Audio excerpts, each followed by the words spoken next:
Gold lane in Mobile Legends is one of the most exciting and high-pressure roles in the game, but before you lock in that marksman or burst mage, there are a few important things you need to learn first. The gold lane isn't just about farming and dealing damage. It's about surviving pressure, timing your power spikes, and making the right choices when the enemy tries to shut you down. So in this video, I'll tell you 7 things you should learn before stepping into the gold lane. And trust me, these things will save you from a lot of frustration, especially in solo queue.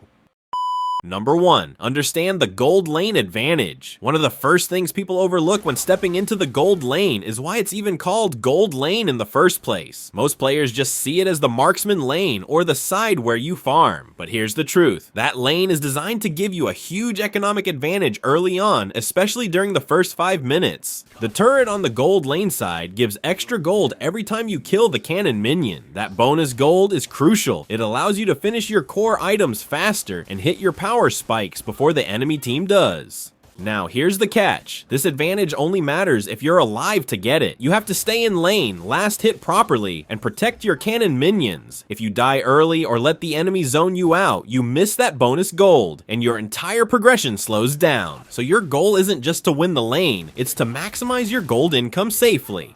That means prioritizing farming over trading, especially when your jungler is on the other side of the map. It also means you should know the spawn timing of the cannon waves, prepare your positioning, and be ready to defend them.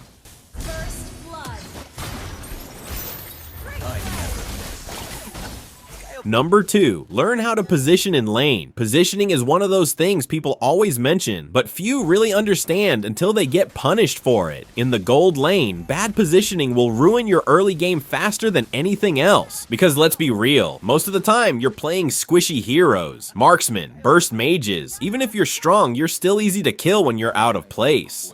So what you really need to learn is how to position in a way that keeps you safe but still lets you farm efficiently. When the wave is in the middle, don't just run up blindly. Check the map first. Where's the enemy jungler? Where's the roamer? If they're missing, play under turret. If your mid lane is losing, play safe. If your team just lost turtle, expect pressure to shift toward you. Smart gold laners constantly adjust their positioning based on the map, not just what's happening in their lane.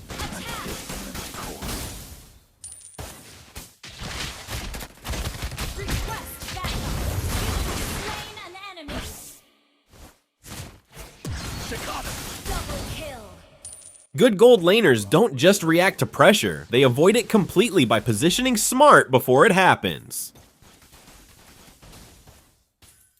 Number 3, know your hero's power spike. If you want to truly be effective in the gold lane, you need to understand when your hero becomes strong. Every hero has a power spike. It could be a level, it could be an item, it could be a timing window in the match. But the point is, you have to know when you're supposed to be passive and when you're supposed to dominate.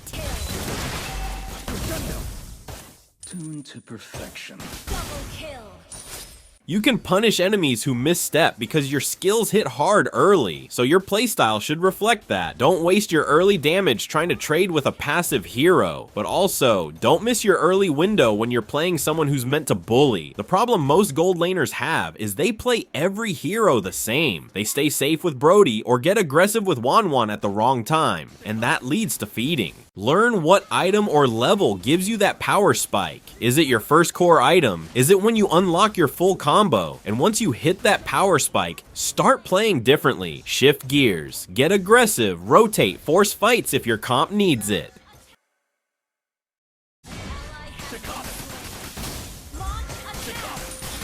Number 4, practice last hitting minions. This one sounds simple, but it's often the thing that separates average gold laners from great ones. Last hitting is the foundation of your entire role. If you can't secure minions under pressure, all your other skills won't matter. A lot of players focus on kills, trades, or outplays, but they miss the basics, and that's where they fall behind. You have to be so familiar with your hero's basic attack damage that you can hit minions even while being zoned. That comes from practice. I suggest going into custom mode, picking your favorite gold lane hero, and just spending 10 to 15 minutes farming. No enemies, just minions. Focus on getting every last hit, especially cannon minions. Learn how fast your projectile is. Learn how many hits it takes to kill a ranged minion versus a melee minion.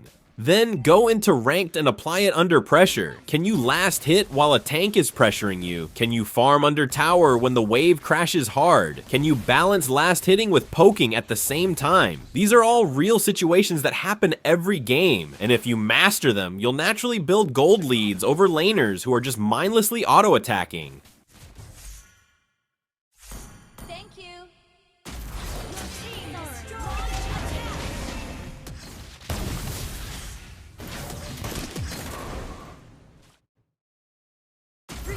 Number 5. Watch the map, not just the lane. Map awareness is a skill that separates reactive players from proactive ones. As a gold laner, you might think, my job is just to farm and stay safe. But the truth is, your job is to know when to fight, when to back, and when to call for help. And you can only do that if you're watching the map.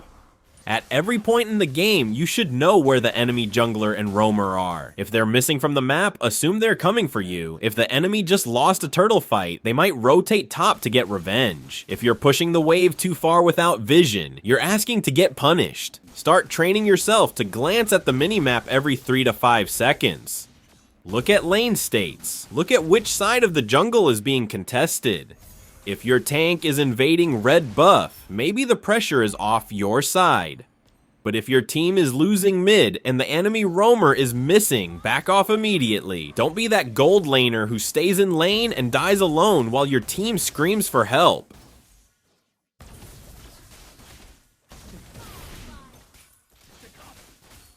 Also, when your jungler is pathing near your side, that's your chance to set up a gank, ping for assistance, force the enemy to overextend. You're not just a damage dealer, you're also a bait, a setup tool, a map piece. Number 6. Understand when to rotate. Rotation is another thing that beginner gold laners struggle with. Most people think their job is to stay in lane, farm, and wait for late game. But the truth is, once you've taken your turret or hit your power spike, you need to start showing up where your team needs you. A gold laner who stays stuck in their lane too long becomes a dead weight in mid-game fights. Don't just walk around randomly though, rotate with purpose. Go mid if the enemy is pressuring it, go help with turtle if your jungler is contesting it, or go invade if your team has the advantage.